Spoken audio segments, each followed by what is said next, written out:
আজ আমি তৈরি করব বাঁধাকপির পাতুরি। বাঁধাকপির পাতুরি করতে আমি বাঁধাকপিটাকে কুচি কুচি করে এইভাবে কেটে একটু গরম জলে ভাপিয়ে নিয়েছি। লাগছে আমার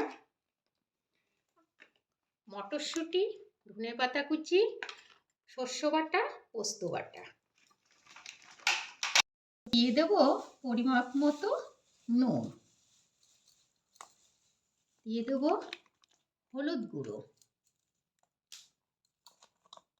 দিয়ে দেব একটু গুঁড়ো লঙ্কা।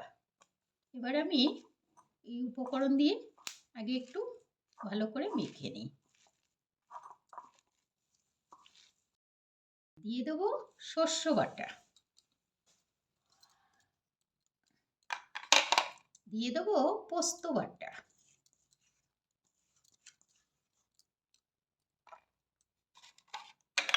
দিয়ে দেবো কাঁচা লঙ্কা বাটা, আর মটরশুঁটিটাও আমি একটু ভাপিয়ে নিয়েছিলাম, সেটাকেও দিয়ে দেবো। দিয়ে দেবো ধনেপাতা কুচি।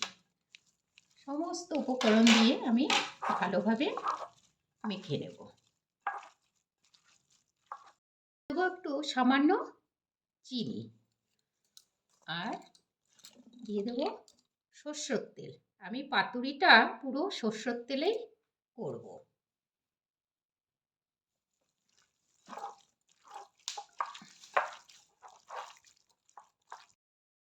পাতা ঠিক এইভাবে কেটে নিয়েছি, নিয়ে এটাকে একটু গরম জলে ধুয়ে নিয়েছি।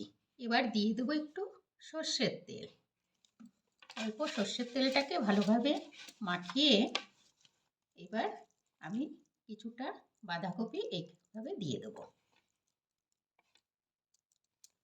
তারপর কলা পাতাটা ঠিক এইভাবে মুড়ব।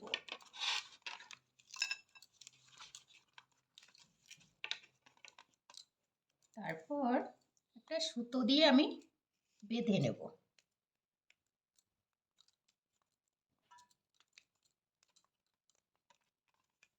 তাহলে আর পাতুরিটা বেরিয়ে আসবে না।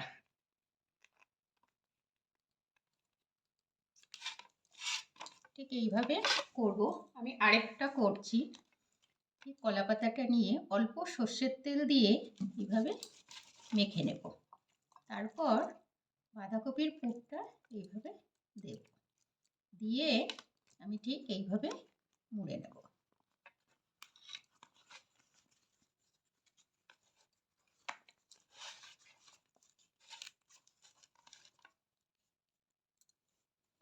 তারপর সুতোটা দিয়ে ভালোভাবে বেঁধে নেব।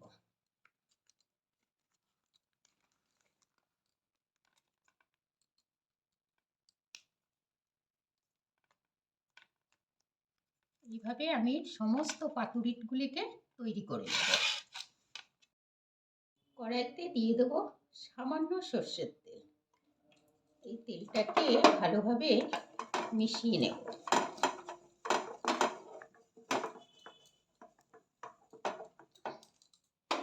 এবার আমি এই পাতুরিগুলি দিয়ে দেব কড়াইতে।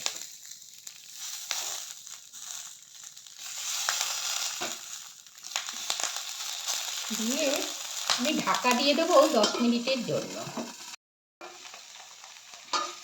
আমার পাতুরিটা ভাজা হয়ে গেছে। আমি এবার এগুলিকে নামিয়ে নেব।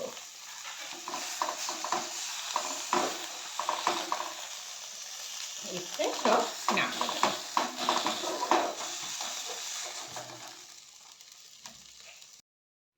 তৈরি হয়ে গেছে আমার বাঁধাকপির পাতুরি। পাতুরি আমি একটা খুলে দেখিয়ে দিই কেমন হয়েছে। ঠিক এই রকমই হবে পাতুরিটা। এটা গরম গরম ভাতে খেতে ভীষণ মজা লাগে।